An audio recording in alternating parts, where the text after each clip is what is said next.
Savais-tu que les hippopotames ne savent même pas nager?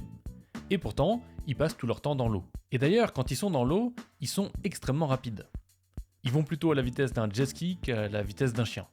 Alors voyons pourquoi les hippopotames ne savent pas nager et comment ils font pour se déplacer si vite. Pour commencer, les hippopotames ils vivent principalement ici, en Afrique subsaharienne. Évidemment, il y en a aussi certains qui vivent là, mais c'est un zoo, donc ça compte pas. Mais de manière générale, tu remarques qu'ils vivent principalement dans des endroits chauds. Et ils passent la plupart de leur temps dans l'eau, et d'ailleurs c'est pour ça qu'ils ont une peau qui est adaptée à l'environnement aquatique et qui a même besoin d'être immergée. Et sur leur territoire, les hippopotames, c'est les big boss. Si tu veux, ils n'ont pas vraiment de prédateurs, même les lions qui s'approchent un tout petit peu trop près pour boire.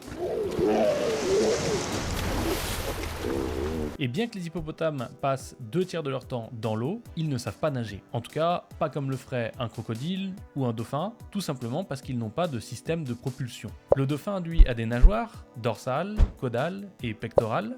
Le crocodile a une queue et des pattes palmées. Et bien que l'hippo ait des pattes palmées, il ne les utilise pas pour nager. En tout cas, pas comme t'imagines. Alors, voyons pourquoi. L'hippopotame, il faut savoir qu'il est quand même gros.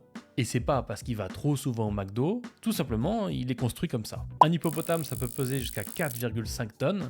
Ça fait 2 Tesla Model S, c'est pas mal quand même.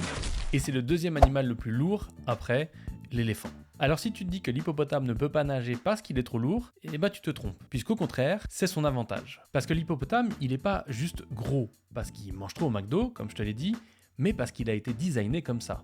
Il est très musclé, il est très gras, mais surtout, il a des os extrêmement denses. Et c'est grâce à ces attributs que l'hippopotame, quand il va aller dans l'eau, il peut couler facilement, contrairement à d'autres mammifères, comme l'humain par exemple, qui vont flotter.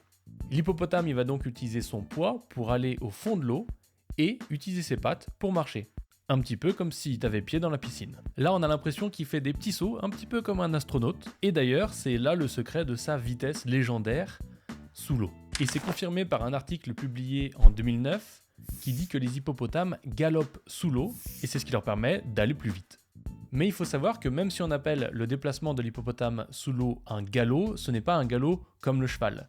En réalité, l'hippopotame ne pourrait pas se déplacer de la même manière, tout simplement parce qu'il est trop lourd. Et le plus fascinant dans tout ça, c'est que l'hippopotame, il peut rester jusqu'à 30 minutes sous l'eau. D'ailleurs, il peut même dormir sous l'eau sans se noyer, comme le font les dauphins, et ça je t'en parle dans cette vidéo. Et tu peux aussi regarder celle-ci pour savoir pourquoi le fond des bateaux est rouge.